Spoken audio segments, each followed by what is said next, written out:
Public hearing, zoning code update project, June 1st, 2026. Good evening. I'm Annette Ifollow, Mayor and Chief Executive Officer for the City of Lackawanna. Tonight's public hearing is being conducted to allow the public comment on proposed updates and refinements to the city's zoning code. The Department of Development, in partnership with CNS companies, has been working on this grant-funded project administered by New York State Department of State since January 2024. The project grant period ends December 31st, 2026, at which time all related work and approvals must be completed. To that end, and given the multiple sections contained in the zoning code, tonight's session is the fourth of 5 public meetings scheduled through the end of July.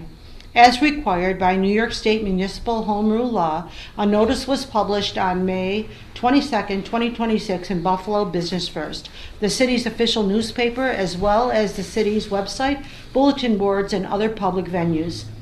Everyone in attendance is asked to register in the front of the room and indicate if your desire to speak. Speakers are respectfully asked to reserve their comments to no more than 5 minutes. Tonight's meeting will be led by Chuck Clark, Lackawanna Director of Development, and Tom Boyd, a planner, with our project partner CNS Engineers. Scott Hayes from the City Code Enforcement is also in attendance. Can you pass the sheet?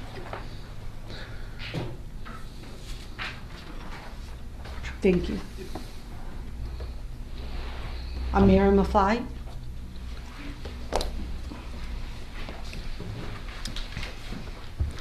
Good evening.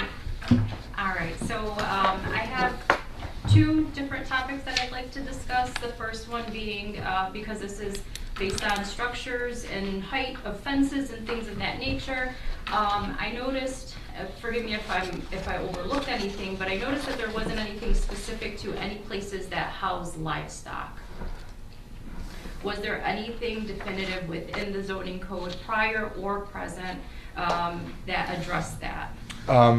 Prior, no, and that's why it doesn't exist in the present. Okay. Generally, if I recall correctly from our other sessions, livestock isn't permitted. It would be only chickens or non-hoofed animals, things like that. No. But generally, livestock isn't permitted within the city, so we didn't feel the need to regulate the height of those kinds of structures. All right, so However, though, Amira, you bring up a good point, and I think it's one that we dabbled in for just a little bit, because we do have some situations in the first ward where we have, for all intents and purposes, the slaughterhouse. I didn't want to use the word, but thank you. We're going to go there. Thank you for allowing me to open that door. Sure. So it is something that exists, but right now we don't have any ability to, there's nothing to enforce it against. So we did dabble in this, and we sort of overlooked it in this time, so it definitely is something that needs to be considered. Specifically for height? in the preliminary discussions, when I believe there was meetings at the senior center, it was something that came up afterwards as far as suggestions go. Yeah. And it was a concern of mine, because we've had several escapes that ended up on a major road. So there were one in particular where it was many animals, and then you have the random goat, sheep, chicken, etc. On random basis. Mm-hmm. So I was hoping to see something in the language that was specific to livestock, specific to having additional fencing around places of livestock, not just locks on doors, but additional fencing in the event that a door does open due to human error or whatever the case may be, that there's a secondary safety net. And if I may add on to that, and I think we may have missed this minor point in some of the definitions, we'll need to make sure that we're clear as to where these types of activities can reside in the zoning districts as defined, okay? That's okay, thank you. Sure. So that is something that I would like to see in the edited or revised version, and we can work together. Yeah, we talked about it, and it fell on the floor. Yeah. So thank you. No problem. That's the purpose. That's one of the purposes of what we got. Perfect. All right. So something else that the City Council has we've dealt with as far as issues when it comes to live entertainment. And we've discussed, or we were in the position to discuss whether or not to give licensing to certain live entertainment based on complaints of the neighbors, based on decibels, Right. Based on times of the day, how often, how loud, and things of that nature. So in the section of sound, it's currently at 60 decibels of constant sound, or 50 decibels of tonal, intermittent, impulsive, or information carrying sound. 50 decibels, when I researched it, it basically gave me examples of a quiet conversation. So right now, I would probably be above the 50 decibel reading. Light rainfall, refrigerator humming, and it's also added that most people can sleep comfortably with 50 decibel sound. So that's the allowed amount currently. So it begs me to question, are we able to even own a radio in our home based on our current zoning rules? Do we allow outdoor? I know these are not decisions for us to make right now, but but something to think about is, are we going to require special use permits for restaurants or parties that want to hold live music or even just electronic music? And is that something that we would have to reword in our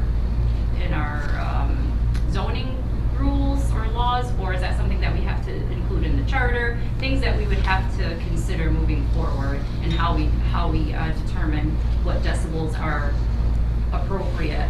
And then the lawnmower was ranked at 85 decibels.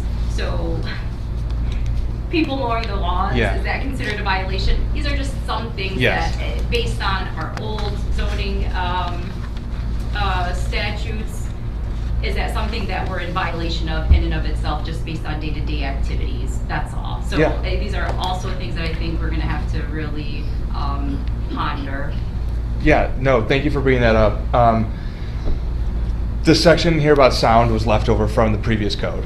And we talked a little bit about it, I think the last time I was here, but we've talked about it a couple times, so I thought this would be something good that, like, it's here, it exists, we can move it forward. We were talking to the code enforcement folks, and Scott had brought up that chapter 159 of City Code is the noise ordinance. So I had this struck out on my copy as I was editing it, but I think since there is a separate local law to prohibit noise, and within there's the provisions for time of day and decibel level, which are higher than 50, 60 decibels. I think a better option is to just reference that law, and that way everything's kind of consistent across the board, and we don't have to kind of double down regulating it through this as well. Okay. So removing the actual numerals in here, and referring it to the charter, and then just leaving the charter as the standard. Yep. Okay. Exactly. All right. Thank you, guys. Yes. Thank you and good evening. Briefly, the first page, section 7-1-2, corner visibility number 2, A2.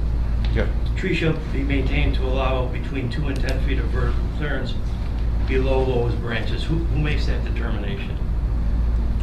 In other words, you have to cut upwards on the tree from the ground up to clearance so that cars can see around the corners, right? Yes. So is it 2 feet, is it 10 feet, is it 5 feet? 2 to 10 feet is just kind of a general standard for visibility in cars. Okay, so who makes that determination? As to what branches need to be cleared? Yeah, I mean, it would be the DPW. 'Cause they're responsible for maintaining the street trees. So, are those trees only in the easement area of the city, or is that on personal property? Not on private property. This would be anything that's within that corner visibility triangle from two intersecting streets. On private property? Yes. Okay, how is a homeowner supposed to know what it should be at? So, in many cases, if there's a tree within that corner visibility triangle, this is something that is normally brought to the city as a complaint, just from a driver to say, I was trying to turn right, I'm having a really difficult time seeing. That's when the code enforcement office would go out and talk to the homeowner and say, look, your tree is within this corner triangle. Folks are having difficulty seeing around the corner. You need to trim your tree. If it was somewhere within the public right of way, the onus would be on the DPW to maintain those. Scott, if I may, is that something that, It's been enforced before, yes. yeah, And I forgot the measurement above sidewalks. People walking through branches on sidewalks. So there's a think it's- physical height. I think it's 6 feet. so above to, sidewalks. so to Mr. Morano's question, who would be most responsible, or one of the ones responsible for identifying for the homeowners? Code enforcement's general It was patrolling sent as a complaint. as a complaint As a usually. complaint first, and then we physically walk them up. Does that partially, Yeah, because I didn't know how that's enforced. did that address your question, or at least Yeah, give some it clarity? does. It clears it up for me. On page 8, under 7-2-6 fences, D number 1, it says where a property abuts a non-residential district, a fence up to 8 feet in height may be permitted. Is that what you wanted in there? What letter was that? Sorry. It's D1, Oh. under 7-2-6 fences. Page 8, Tom. Oh, no, that's not supposed to read like that. Just thank you for catching that. And also, that clause, that number 1, is going to be stricken. After talking with the code enforcement folks, they only feel comfortable with fences up to 6 feet in height, so we're going to keep that 6 feet across the board, regardless of abutting residential or non-residential. So that'll get stricken as everything will be capped at 6, except for, of course, the tennis courts or basketball courts. Okay, thank you. On page 17, section 7-1-3, it says no minimum parking requirements. Does that take into consideration a possible future construction or future use of a larger business or a larger residential, like apartment building, where minimum parking areas should be included so as to alleviate street parking? So this is a good point. Prior, the city was processing applications for those types of expansions internally. The way, going back a couple months to I think our first meeting, the application process that we proposed brings some of those applications now to the planning board, who has a discretion to say your parking is not adequate on site. So if there was an expansion that was going to increase the function in visitors to the site, the planning board would have the discretion to say, as part of this project, you also have to incorporate changes to the parking to accommodate any future use or any new use proposed in intensity. But the fact that the zoning code says no minimum parking requirements, Yes. doesn't that create a conflict? Well, it does say that. However, there are, let me find it in here. Fred, I'm sorry, which section was this? Page 17, 713. 7-1-3. Oh. Yeah. Yeah, I want to say it's in one of the prior sections, but I think that's a good point. Yeah, that I mean, if it's covered, I clarified. can see it, but if it's Well, no, covered, then fine. I believe it is, but just because this is, I think everybody's got to have the same kind of ability to maneuver the code, and if this is a section, I think needs to be very crystal clear on what's required. So I think adding something in here to explain that is necessary.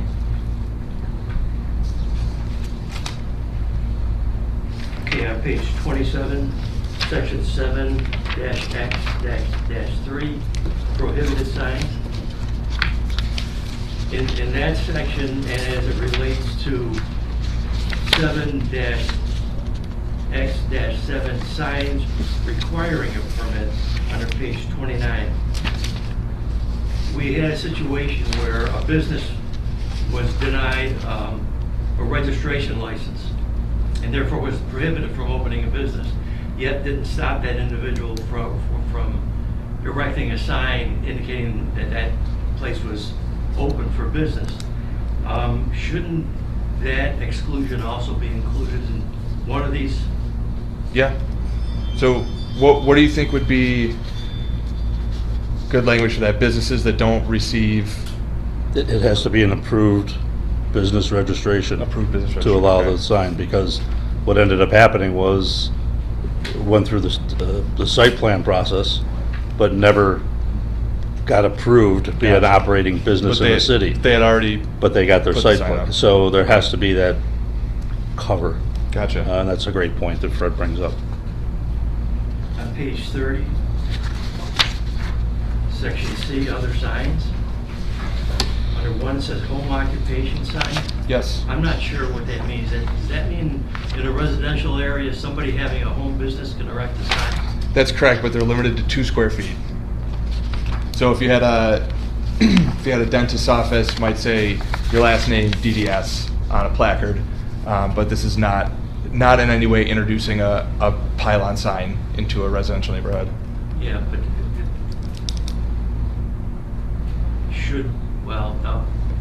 in order for somebody to qualify for a home business, there's a procedure for that too, right? Yeah, special use So- permit. If somebody wants to just, like say, do nails on the side, they can't erect a sign on their house saying it's, a nail parlor or something. Correct, unless they go through the proper procedures and acquire a special use permit. Okay. Well, but Fred, to your point though, Tom, just to clarify, because there was a couple meetings ago, we are still maintaining the integrity of what we call the single-family residential Yes. district and not allowing businesses to operate in a Correct. single-family residential. So this criteria would be mostly for the mixed, what we call today mixed residential. Right. Home-based occupation. So to your concern, I think, about the single-family, what we're calling single-family Yeah. today, that will never materialize because we're going to follow the same rules and regulations as far as business operation that we do today. This is only for the mixed residential, so if I can haul it out, it's a different district, but if you go by this is the old Zambron Dental Complex, Right. His placards at the street that say father, son, or when the grandfather was there as a medical doctor. That's the type of signs that they're Even talking the about. law offices. Even the law, yeah, by Bell and all of those that are along Ridge, absolutely, yes. And regarding the point that Amira made regarding sound, I believe Ariana has been talking about redoing that because it's been a problem for us. Mm. And I'm sure for Scott and code enforcement. That's all I have. Thank you very much. Thank you. Thank you. Is there anyone else wishing to speak? So can I just bring that close with something? Something real quick. Kevin Surratt. The first page, the lighting proposal. That's a good idea. I've run into that problem a few times. What about an existing building? I don't know, maybe Scott would know this. An existing building that's changing their lighting. I had a problem on South Park, remember? Funeral home. As in brightness of the lights? They, In the back they parking were lot. shining into the people's Mhm. bedrooms, on automakers. They and that. needed shields and stuff like that added So to it. do they need a permit to change their existing lighting? To put shields on existing? No, to lighting? change I the would say lights no. to LED lights, but when they put all new lights in, they haven't directed. Yeah. Yeah, there was so a no- licensed electrician would have to pull a permit to change the lighting, yes. Okay, so that would be, they had to go and change them all, right? They must have updated them at one time. What was that, a couple of years ago, wasn't it? Well, yeah, but then they had to go back and direct them down towards the parking lot. Now- Yeah, they now had to that- add shields to them And how did that to come? block. Yeah, and That was just a violation, we wrote them up. And so they didn't and come to they- get their permit? There was a licensed electrician, pulled a permit, yes. Oh, For the okay. new lighting, yes. Do you see what I'm getting at? Yeah. So this would be triggered when they do their permit review. Yeah, well, that's what Yeah, I wanted to yeah, know. yeah. And as Council President was questioning was it just branches covering the corner? What about bushes? Yeah, bushes too. I mean, if somebody's got, I think maybe the easiest example is like a hedgerow that might extend. Yeah. But really, any visual deflection within that triangle. There's quite a bit of them. Yeah. We run into that too. Yeah. You and want Where to say something? people had, Say something. Before you and want to say something. people had bushes, you know, along the sidewalk that were Mhm. real high, Yeah. and the lady would just back out of their driveway, and people are walking down the sidewalk. And, you Right. know, I think was it. that addressed in there? No, but I think it's good. I can add a couple more descriptors to make it not specifically focus on trees. Yeah, Yeah, that's good. Okay, Yep. I didn't hear anything about bushes. No, that's a great. We do have something in the bush, Yeah. in the code for bushes. I think it's 3 feet max along Yeah, the sides yeah, of yeah. driveways and corners. Okay. Because even by your house. Yeah, he cut it down. Huh? He cut it Yeah, down. I mean, I used to go by Carl, see what he was doing, you know? And, Kevin raises a good point. When you leave here today, if you're not familiar or you need another example, go up South Shore. You'll see it like South Shore and Meadowbrook, Okay. some other streets. Well kept, but you'll see the shrubbery that's being used kind of like as a fence. As a little fence, Yeah, yep. exactly. Okay. Exactly. Okay, that's all. Thank you. Great, thank you. Okay. This is your stuff, Fred?